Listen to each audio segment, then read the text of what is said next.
Здравствуйте, дорогие друзья, коллеги, все, кто проявил интерес к нашей деятельности. Меня зовут Бабушка Роман, я член РГО, инструктор КМАС, ну, путешественник, и там помимо этого занимаюсь различными еще там делами, ну, не связанными в данный момент с экспедицией. Как вообще появилась мысль нам организовать экспедицию в Якутию, в том числе вот Махтал-Моз. Это уже вторая экспедиция. Первую мы организовали в прошлом году. То есть было интересно нам создать вторую экспедицию. И вот вторую экспедицию мы создали вот 7 апреля 2026 года. То есть было подписано соглашение об экспедиции. И мы, в принципе, уже 10 числа уже вылетели в Якутск. Дальше мы прошли маршрутом на транспорте, проехали по зимней трассе в Чукурдах, где значит, в Чукурдахе мы уже разместили лагерь, то есть 2,5 дня ехали, разместили лагерь, это база материально-технического обеспечения, и с него уже выдвигались в различные точки на удаление где-то до 100 километров. То есть всего было совершено 4 дайверами, было совершено более 140 погружений на глубинах до 20 метров, температура воды до минус 2 градусов, на поверхности доходила до минус 23 градусов. То есть достаточно суровые условия, толщина льда доходила до 1,80 м, даже в каких-то местах более чем 1,80 м.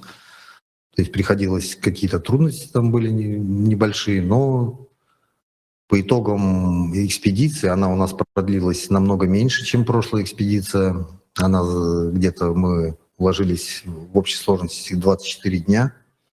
И результаты этой экспедиции мы получили в том числе палеонтологические находки, различные там головы древнего бизона, там много различных всяких, я потом продемонстрирую видео, там у нас тут написаны какие-то выборочные моменты, чтобы могли посмотреть, как это происходит, в том числе подводные видео, надводные, как это происходит все, организация, в том числе передвижение и так далее, чтобы немножко представление было у вас о том, как эта вся деятельность происходит.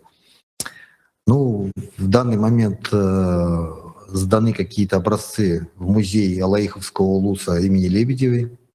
Мы туда представили 16 объектов различных, геологические какие-то изыскания, которые мы провели, в том числе эксперименты, будет представлено в геологическую лабораторию Санкт-Петербурга. Цели и задачи экспедиции было в том числе тестирование оборудования, снаряжения в условиях крайнего севера при низких температурах.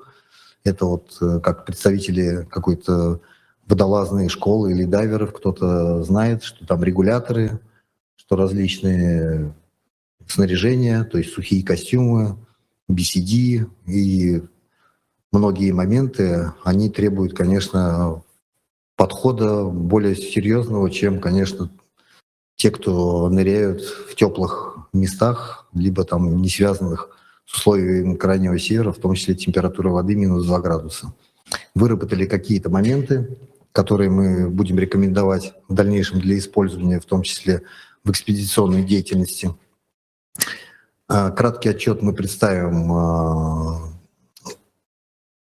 наверное, к июню месяцу. Это будет в штаб-квартире РГО в Санкт-Петербурге, а уже окончательный отчет на основании вывода специалистов, потому как по каким-то моментам будут даны заключения, мы уже представим полный отчет где-то, наверное, к сентябрю месяцу. Это уже будет полный отчет об экспедиции.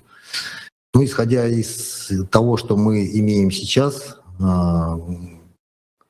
и то, что мы там видели за 2 экспедиции, достаточно длительное время мы там провели, и, конечно, интересный район для туризма, потому что какие-то моменты, много вот в соцсетях, какие я делал посты, там люди смотрят, у меня там, разное количество друзей есть в социальных сетях, они смотрят, и даже иностранцы хотят в том числе приехать, посмотреть лично, как это происходит. Не только ныряние, но еще вообще быт, культура, То есть этнические какие-то вот моменты тоже, и вообще развитие русской Арктики, я думаю, что вписывается в эту концепцию, и в том числе мы разговаривали с главой Алайховского улуса, и в том числе туризм был бы, конечно, интересен, создание рабочих мест. Часть инфраструктуры есть, там строятся гостиницы в том числе, и такие направления, как охота, рыбалка, геология, палеонтология, этнические какие-то моменты, которые можно было бы изучить. Было бы всем интересно посмотреть, конечно, для популяризации, в том числе региона, и, может быть, поднятия даже каких-то, ну, будем говорить, экономических улучшений в этом регионе. Потому что отдаленность мест, конечно, разница очень большая. То есть цены высокие, работы практически нет. И тяжелые условия в регионе, конечно, способствуют, я думаю, тому, чтобы можно было как-то провести какие-то мероприятия, чтобы улучшить жизнь людей. По поводу того, что мы экспедиции еще обследовали часть реки Индигирка, которая связана с фарватером прохода судов, это прямо рядом у поселка Чекурдах, и выявили очень много там следов деятельности человека, которые были затоплены, то есть это баржи, достаточно большие объекты, которые находятся рядом с линией судоходства, много бочек, очень просто, ну, там, наверное, я не знаю, невероятное количество со следами углеводорода в том числе, потому что когда мы делаем майны, и выходит из-под воды жировые отложения, это не связанные с бензопилами, потому что мы используем там некоторые там технологии, чтобы не попадали жировые отложения. Значит, где-то там бочки, которые мы обследовали, в том числе фото-видеофиксация у нас есть подводных объектов. Это гусеничные траки, конечно, много железа, металлоконструкции большие, достаточно, там более 2,5-3 метров сваренные какие-то, то есть все из железа, все это ржавое, конечно, все это находится вот в районе поселка Чекурдах. Главе администрации Чекурдах я написал служебную записку, где указал в том числе вот этот вот момент, поблагодарил его, конечно, за организацию, за помощь нам, которую он оказал в осуществлении экспедиции. Ну, за безопасность, конечно, и за общий то, что все люди, которые нам встречались, и слава богу, что мы, конечно, с кем работали, достаточно все теплые отношения у нас остаются и возникли, и большой профессионализм, огромное трудолюбие, способность к выживанию, конечно, в таких тяжелых условиях. Все это нам хотелось бы, чтобы проецировалось, и чтобы люди понимали и знали, как этот регион живет. И самое лучшее, конечно, это первая часть, это, конечно, туризм, чтобы люди своими глазами посмотрели, убедились, не просто там кино какое-то или там какие-то рассказы каких-то участников, да, которые сами на место могут приехать, там, поколоть дрова, допустим, в мороз, там где-то что-то сделать, какие-то майны, что-то там поискать в условиях вот таких вот тяжелых, как люди там находятся. То есть рыбалка, охота — это тоже определенный досуг, конечно, который многим интересен. Я думаю, в этом направлении мы еще будем общаться, конечно, и на будущий год планируем, в том числе с РГО, возьму, возможно, представителей Российской академии наук, то есть у нас там есть ребята на месте в Чекурдахе, у которых уже договора с представителями Российской академии наук, в том числе на производство каких-то выездов, где они знают что-то интересное, где было бы интересно туристам посмотреть. То есть это не только связано с геологией и с палеонтологией, но еще там многие культурные достопримечательности, история развития региона, как он становился, сам этот регион, и как он сейчас имеет вот место. Потом продукты вот эти, в том числе после распада СССР, конечно, было некоторое угасание. Это всем, ну, это не только в Якутии, это по всей постсоветского пространства, конечно. Но сейчас достаточно есть, я думаю, и средств, и сил, и опытных людей, и много в самой Якутии специалистов больших, которые бы этот регион могли в том числе осваивать и продвигать каким-то образом, чтобы улучшать жизнь людей в том числе. Ну, сейчас мы покажем, наверное, какие-то фото-видео, которые у нас есть. Я, может быть, что-то там частично прокомментирую, чтобы вы могли посмотреть, в том числе там, подводные и надводные видео. Ну вот это голова мамонта, это подводная видеосъемка. Она занимает там 40 секунд. Я делал короткие видеоролики под водой.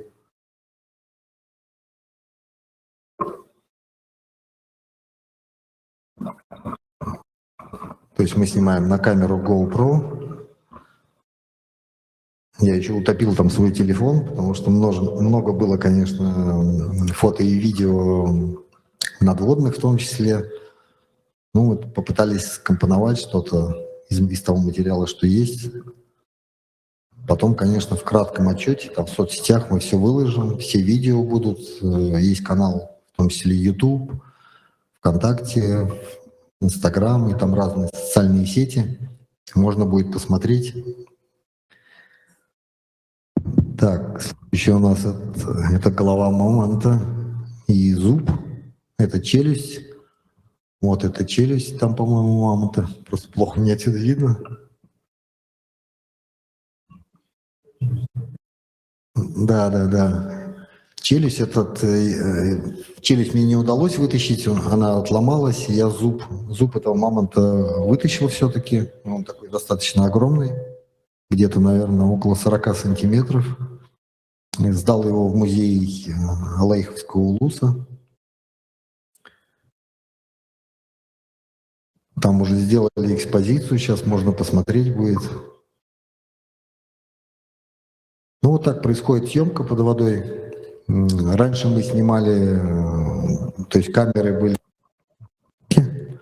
находились, и мы снимали полностью. Вот, когда заходит человек в воду, и он все снимает. Потом мы от этого отказались, потому что некоторые неудобства причиняет, и стали уже снимать непосредственно те моменты, которые нам считаем интересными.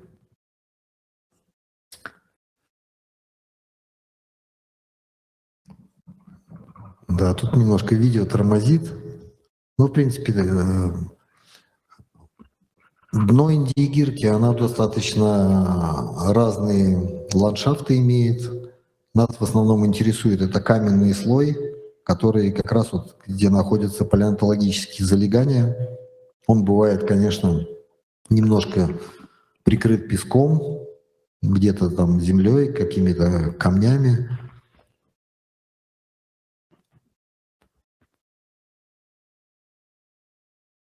Так, что у нас тут еще? Ну, вот так происходит примерно забивка баллоном воздухов. То есть работает компрессор. Да, мы в этот момент отдыхаем как раз.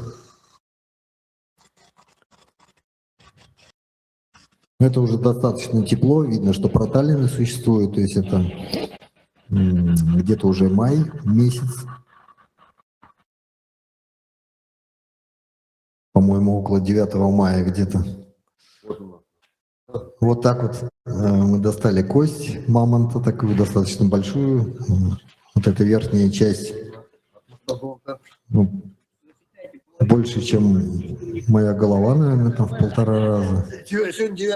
Весит она 16 килограмм. Ну, это, скорее всего, тазобедренный где-то сустав. Возможно, даже...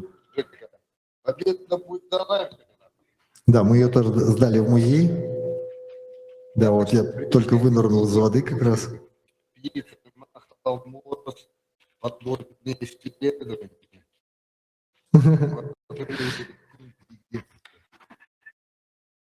Глубина здесь где-то 7 метров.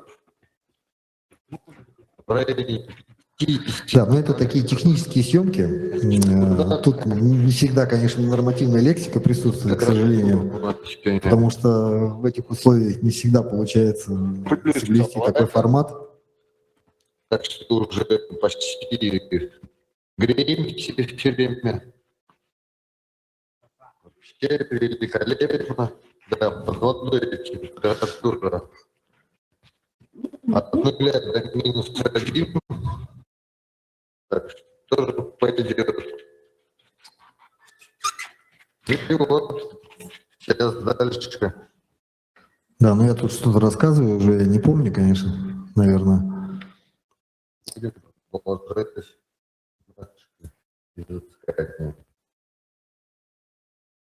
Да, можно, наверное, следующий.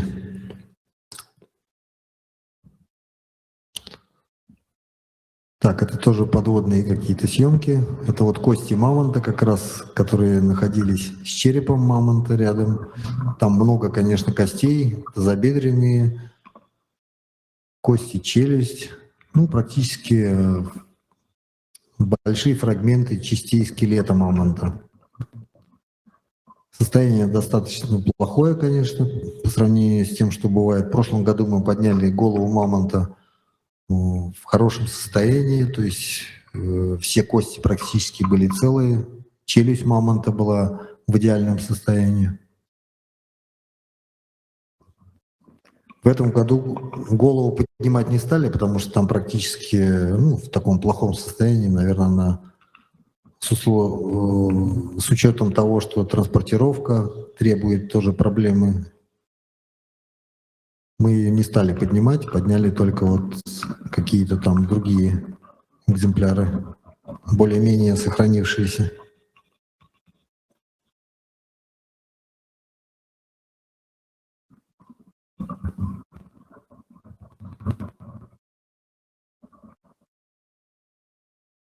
Да, вот под водой приходится работать такими вот инструментами достаточно, потому что кости некоторые находятся на глубине грунта, торчат только маленькие кусочки, поэтому приходится вот так вот откапывать.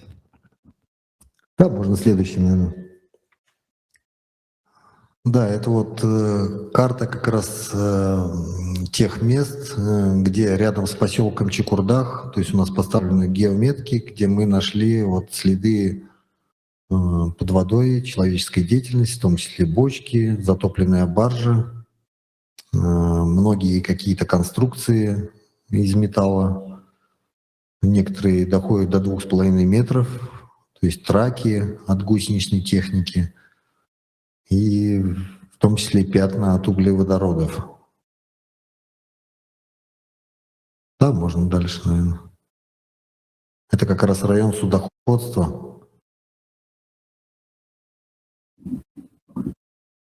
Ну, вот такие объекты в том числе затоплены там. Да, у нас тут видео немного тормозит.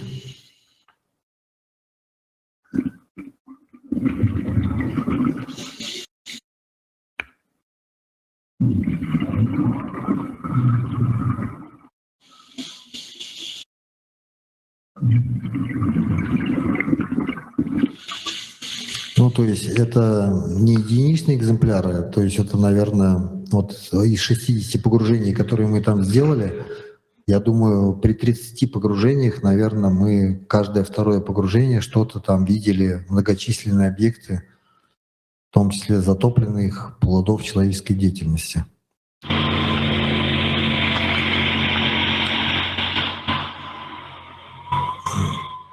Это мы вот передвигаемся уже, когда началась оттайка льда. Ну, достаточно много воды было, и вот на снегоходах передвигались вот таким образом. То есть толщина льда доходит до где-то 1,80 м, и, в принципе, достаточно безопасно еще, но уже практически невозможно работать, потому что лишняя вода мешает, то есть бытовые условия, к сожалению, практически невозможно работать, если, конечно, не представляешь, что это экстренное. Да, вот так вот у нас строится быт. Ну, это где-то перерыв у нас между ныряниями. Где-то мы там кушаем, пьем чай. Вот тут же майна сразу, в которой мы ныряем. Развешено снаряжение. То есть это печка используется, конечно, для тепла.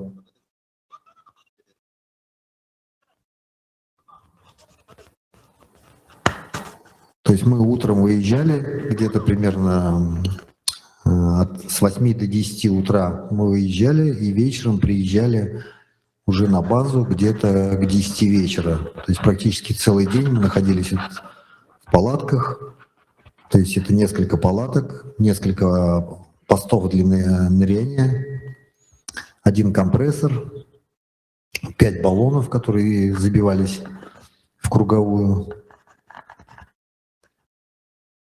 снегоходы. Вот различные тут виды, конечно, где мы были.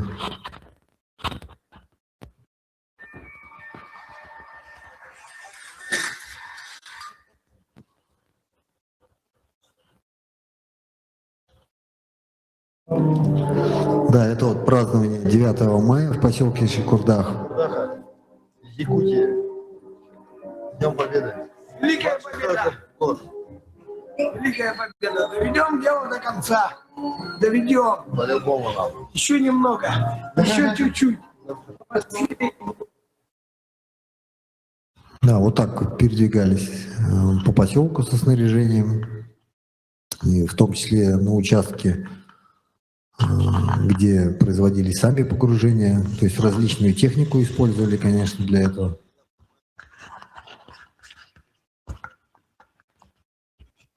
То есть не только открытую, но и закрытую, потому что, конечно, от разной удаленности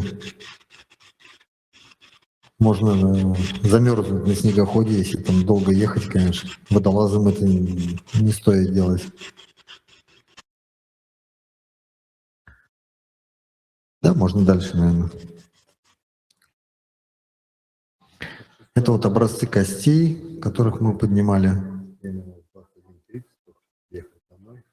Да, вот так примерно происходит фиксация, то есть на каждый объект, то есть фотографии, линейка,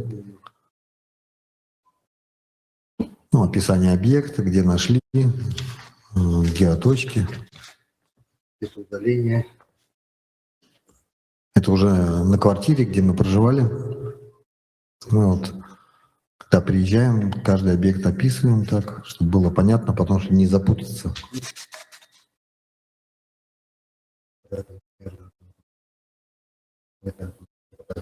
Да, можно следующий, наверное. Да, ну вот так вот примерно на снегоходах, в нартах передвигаемся, перевозим снаряжение. Это между местами погружений, потому что между местами погружений бывает там 100 метров, а бывает, что, ну, в зависимости, как мы выбираем эти места, бывает, что там несколько километров приходится проезжать, конечно, когда меняем какую-то локацию. 6 мая, время 14:30. Значит, отныряли в 2 майнах. Это вот здесь, геоточки потом поставим. Там вот есть водопад. Сейчас поехали туда делать майны.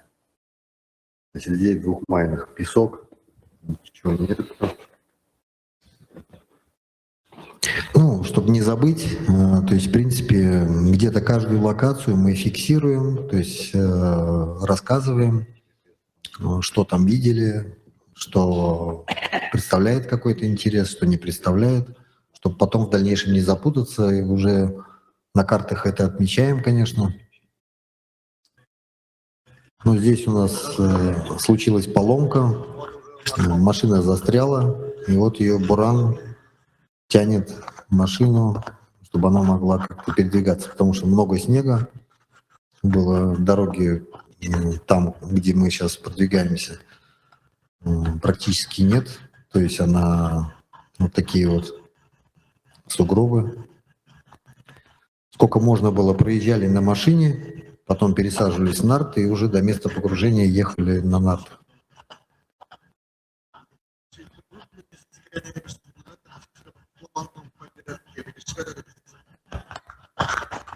Да, можно дальше, наверное. Олег, загорелый, глазки загорелись. Да, это мы вот в гостях О. Ну что, давайте, мужики. нашего друга отмечаем День водолаза 5 мая. Они завтра улетают. Это такой праздник. Вот мы тут Вот. собрались всей компанией. Что? Вот такой Очень гостеприимно, тепло. Посидели, смотрите, пожарили шашлыки там. вот так. Конечно, держи. Не понимаете? Жестко довольны. Первый раз Ну, все веселые, конечно, уже. так мало, оказывается, надо было. Я рад. Так, это опять подводная съемка. Тут что-то у нас.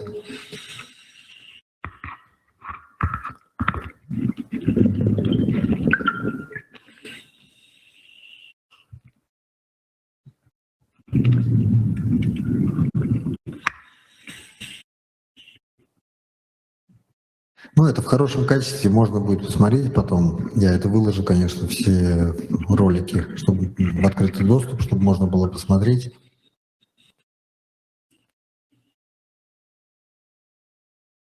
Там мы еще использовали камеру такую Insta360, там можно будет смотреть вот так вот.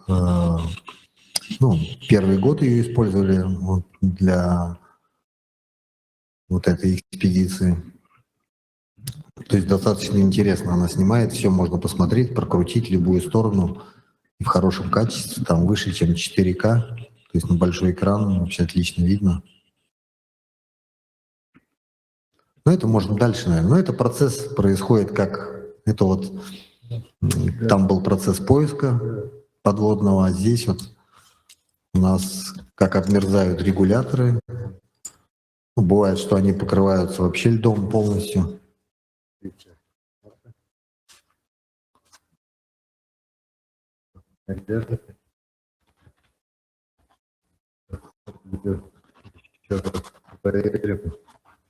Тут различное снаряжение. То есть вот так вот между дайвами происходит.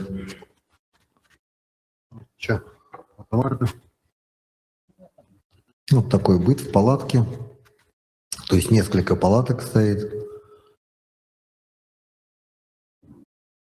Да, это вот тоже какие-то фрагменты тазобедренных частей. Там много различных костей было.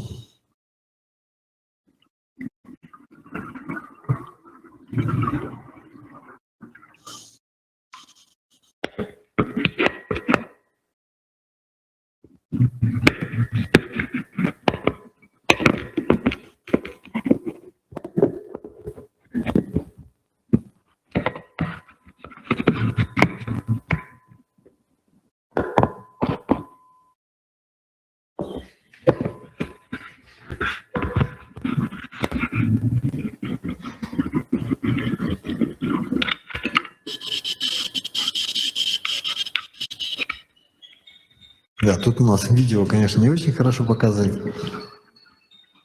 Да, ну, может, следующий, наверное. Да, это вот остановка безопасности, то есть, когда мы достаточно длительное время там проводим под водой, на 5 метрах у нас стоит стробоскоп, то есть есть спусковой конец, там стоит стробоскоп, и, соответственно, там вывешиваемся, ну, там, по 3 минуты. В зависимости от показаний компьютера, конечно. И вот так выглядит это.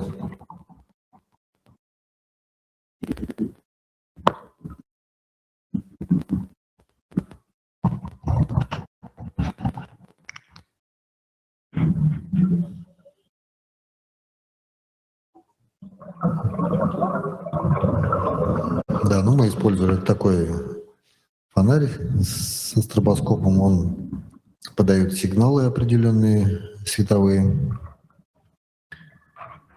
Соответственно, хорошо видно его, даже если какая-то муть, То есть не только направление веревки указывает, где тебе надо всплывать, но еще и световой сигнал.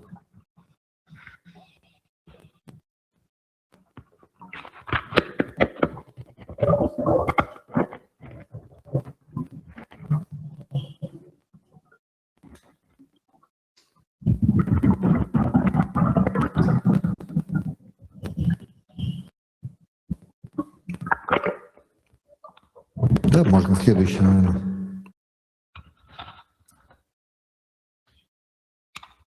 Да, это вот так вот мы готовимся к погружению, то есть уже все практически собрано. Идет многократная проверка снаряжения, потому что каждая, в принципе, мелочь, она вся влияет на жизнедеятельность, в том числе на сохранение жизнеспособности под водой.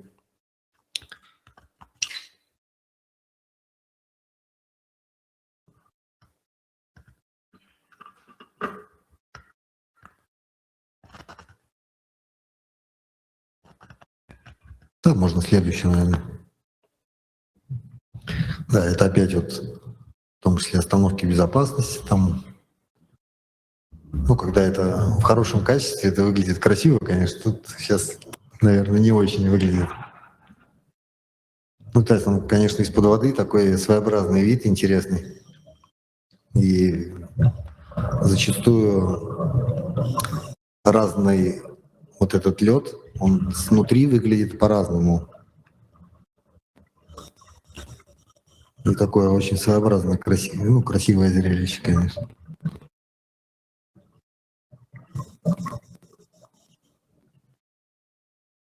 Да, можно следующее, наверное. Это мы, когда из Якутска мы выехали по Зимнику до Чукурдаха, то есть где-то 2300 километров, 2300 километров проехали, 2,5 дня ехали, то есть в машине. Водители постоянно менялись, ночью иногда делали какие-то остановки, когда было небезопасное передвижение. Вот такие красивые виды там по пути.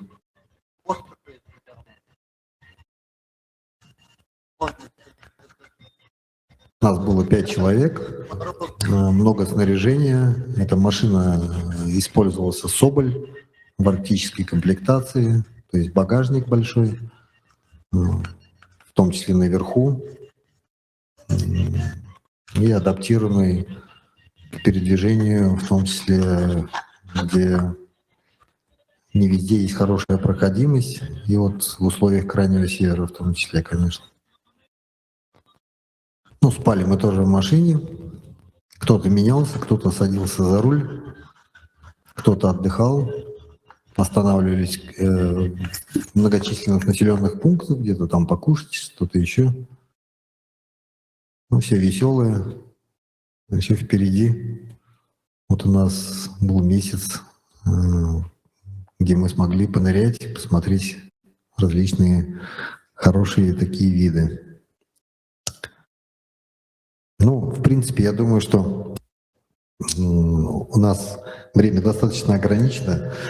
И еще раз хотел бы поблагодарить, конечно, всех участников экспедиции, администрацию поселка Чукурдах, музей, представителей из музея Мамонта в Якутске, которые, конечно, вот здесь присутствует Егор Васильев, это дайвер, с которым мы познакомились в прошлом году. Он достаточно известный в Якутии, достаточно опытный. Мы с ним были в Москве, когда ему вручали премию на Moscow Dive Show. То есть это признание его заслуг, в частности, подводного исследования и дайвинга в Якутии. Много людей, которые нам, конечно, помогли. Спасибо еще раз всем за участие. Надеемся, что в будущем мы постараемся организовать еще одну экспедицию уже с привлечением туристов, немножко изменим цели и задачи этой экспедиции. И, конечно, будем рады ответить на все ваши вопросы. Если кому-то в конце будет интересно обменяться контактами, либо пообщаться по поводу каких-то проектов, либо вообще просто пообщаться, что-то, если кому-то интересно, подходите, познакомимся. Будет, конечно, кого мы не знаем, будет приятно пообщаться. Ну, на этом, я думаю, все. Если ваши есть какие-то вопросы, пожалуйста, готовы будем ответить на них. Спасибо вам тоже за участие, за то, что вы пришли к нам и поинтересовались. Потому что летом река Индигирка имеет течение, которое создает помехи, в том числе визуального контакта. Мы практически не видим это. Зимой все замерзает, и вы видели примерно, да, как это выглядит. То есть под водой достаточная видимость до 10 метров доходит даже, ну, там 5-7 метров. Достаточно для того, чтобы можно было какие-то изыскания проводить. Потому что летом это на самом, где течение, то есть это практически невозможно.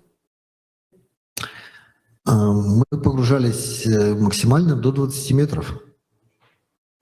Да. Нет, на разных глубинах. То есть находки как на 20 метрах, так и на 5-7 метрах в том числе. Потому что ландшафт подводный, он тоже изменяется. Видимо, с этим тоже как-то связано. Толщина льда. Мы раньше думали тоже, что толщина льда влияет на находки в том числе. То есть открытие вот этого вот палеонтологического слоя. Мы так думали. Но потом опытным путем пришли к тому, что все-таки вот этот тот слой может быть в любых местах открыт. Даже где песок, мы там тоже находили и кости, и различные там интересные объекты, в том числе из палеонтологических вот этих вот мероприятий. И это не всегда глубина должна быть большая. То есть бывает, что маленькая глубина, и то также мы находили различные объекты. Ну, в рамках нашей экспедиции много очень мальков, много различных, конечно, осетровых пород рыб, налимов очень много, меньше, наверное, нельмы, поменьше. Ну, а так в основном мальки, да, осетровые практически, они спят, то есть можно вот так вот подплыть, например, потрогать, ну там, и он практически не реагирует, то есть он как сонное состояние. Нельма двигается, то есть ее так, например, не потрогать, то есть она уже издалека видит, то есть мы достаточно большие, такие со стол даже там нельмы были, наверное, большие, ну, пускай даже учитывая, что там визуально под водой увеличивается это все, то есть все равно достаточно большие рыбы. А рыбы много, да, и, конечно, там добыча рыбы тоже приносит определенную статью доходов, поэтому, конечно, там, ну, это древние слои, и когда были вот мамонты, там сопутствовали им это древние носороги, там еще много различные древние бизоны, то есть определенная была своя флора и фауна. Мы находили там огромные деревья, которые, ну, мы общались там с различными музеями, и они были удивлены, что такие деревья мы там находили. То есть это 3 человека, его не обхватить, это дерево. То есть это огромные деревья, такие вот втроем надо обхватывать, чтобы дерево обхватить. Это лиственные породы. Мы там, у нас такие пики есть под водой, чтобы какие-то объекты трогать, определять плотность материала. И когда мы эту кору сняли под водой, это прошлый год было, вот эта пика даже не оставляет следов вообще на дереве. То есть оно, ну, это огромнейшее дерево, такой вот, наверное, с этот зал, и вот такой вот, ну, в обхвате 3 человека не могут охватить. И их там много разных, этих деревьев, буреломы такие. Вот кору мы сдали, это лиственная порода, и это как раз вот тот слой, когда были мамонты, потому что там мы обнаруживали кости этих ископаемых, в том числе носорогов. И, ну, большая там флора и фауна была, вот мы поэтому там эти кости находим. То есть надо, чтобы слой какой-то оголился. То есть течение реки каждый раз меняет. То есть оно где-то под водой может размыть что-то. Да, в этот год откроет, а в другой год закроет. И наоборот. То есть одни и те же места могут приносить каждый год какие-то полезные, в том числе, находки. Да? Ну, мы сдаем находки в Алаиховский улус, то есть там музей Лебедевой, сдаем туда как дар. А дальше уже, если кому-то интересно, вот нам, палеонтологам, там попросили, что какие-то находки хотелось бы им сюда, в Якутск, привезти из того, что мы вот осветили, что показали, что у нас эти находки там находятся. Мы сделаем дополнительное соглашение о том, чтобы передать сюда вот, палеонтологам в Якутск. Ну, транспортировку, я думаю, что решим этот момент, кому это интересно будет. Смотрите, река Индигирка — это как основная артерия для того, чтобы, которую мы в настоящее время и в прошлую экспедицию изучали, но очень много есть притоков, и там, ну, достаточно протяженные, огромные территории. Я думаю, там хватит, наверное, не только на наше поколение изучения, но еще и на будущие поколения изучать вот этот район. Погружение, конечно, на реке Индигирка более исследованные районы, но можно делать погружение, там, в принципе, есть озера, есть какие-то притоки. То есть, исходя из разведывательных данных каких-то, мы, конечно, можем уже осуществлять погружение людьми, у которых есть квалификация айсдайвинг, то есть они, конечно, чтобы это было безопасно, то есть это надо прописывать, конечно, помимо того, которые существуют протоколы, какие-то протоколы, гарантирующие безопасность, например, при туристическом действии. Но это все возможно, да. Цена, сейчас еще, извините, секунду. Цена на вот этот вот вид деятельности, мы пока ее не можем рассматривать, потому что у нас сейчас коммерческих вот этих вот целей нету. Но я думаю, что люди, которые будут заниматься этим вопросом, исходя из логистики, исходя из оплаты труда людей, исходя из траты ГСМ, билетов и так далее, то есть можно будет уже определить, чтобы это было, ну, как бы для всех рентабельно и для всех интересно. И я думаю, что люди, которые приедут нырять, им тоже это будет интересно в любом случае, потому что, ну, многие платят там большие деньги, чтобы поехать куда-то в известные такие места, да, а тут уникальные места есть, которые действительно там не ступала нога человека на протяжении там, ну, вот, тысячелетий, можно сказать так. То есть вы можете прикоснуться к этому вот и посмотреть, разведать, самому что-то поднять, то есть сделать какое-то не только,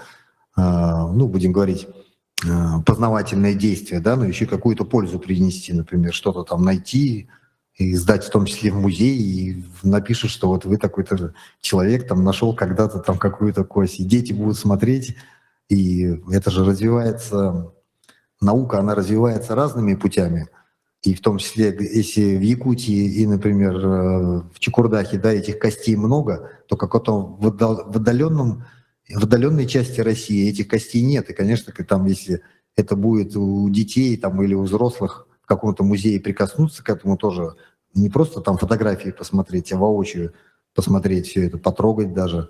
То есть это, конечно, будет представлять интерес, и в том числе для развития региона в дальнейшем. Да. Скажите, пожалуйста, все-таки у вас был или планируется опыт погружения именно в озерах, а не в реке? Ну, в озерах есть некоторые, наверное, препятствия для того, чтобы осуществлять сейчас планирование именно коммерческого дайвинга в этих местах, потому что в озерах есть большие сложности, там бывают несколько, как не одно дно, потом другое дно, то есть и какие-то там... Мы сейчас не можем дать, наверное, экспертную оценку, потому что у нас недостаточно опыта для этого изучения. Но вот здесь присутствует Егор Васильев тоже, он много в этом в вопросе знает, сам практиковал, сам исследовал. То есть у него группа есть ребят, с которыми он этим занимался, и много материала есть. Я думаю, совместно, конечно, это можно в том числе тоже рассмотреть, потому что озера тоже представляют, конечно, интерес. Просто опасность, наверное, надо же с позиции безопасности подходить, потому что все-таки дайвинг экспедиционный и дайвинг коммерческий, ну, наверное, различим все-таки по, конечно, профессиональному уровню подготовки, и чтобы это было, ну, безопасно для людей. И второй вопрос. Вы упоминали, ну, даже неоднократно, что погружения проходили при температуре воды от 0 до -2. Вот где температура -1,5, -2 была измерена и чем? Как еще раз, я прослушал немножко. Чем и где была измерена температура до -2 градусов? Ну, компьютеры, вот этот Sunta D9, он показывает температуру, Viper Air Sunta тоже, потом Shearwater компьютеры используются. То есть они измеряют температуру на каждой глубине практически. Где ты находишься, по профилю можно посмотреть, какая глубина и какая температура находится на этой глубине. То есть других нормальных термометров не было, да? Ну, вот у нас дайвер погружается, у него есть один компьютер, который на руке находится с большим экраном, и один, допустим, дублирующий, он у него висит на жилете. То есть двойная запись происходит, таким образом мы можем сверить и установить, ну, будем так говорить, что хотя бы приблизительное значение. Ну, -2 доходило, да, это и в прошлом году, и сейчас. Спасибо. Банкет за собственный счет, да. Ну, мы сами собирали, то есть и первую экспедицию, и вторую. И, в принципе, я думаю, что с учетом того, что вот мы первый раз приехали, посмотрели, как это все, будем говорить, в полевых условиях работает. И вторую экспедицию, конечно, мы уже сделали, во-первых, большее количество людей. То есть это уже 4 человека, которые ныряли. И в будущем планируем усилить эту группировку, потому что инфраструктура, материально-техническая база, она есть. Ну, средства мы, в принципе, находим, изыскиваем тоже для этого. Ну, если, конечно, какие-то организации еще или государство, например, захочет нам каким-то образом помочь, то, конечно, это будет вообще великолепно. Но в данный момент пока это все за собственные средства делается. Ну, тогда благодарим всех, что пришли.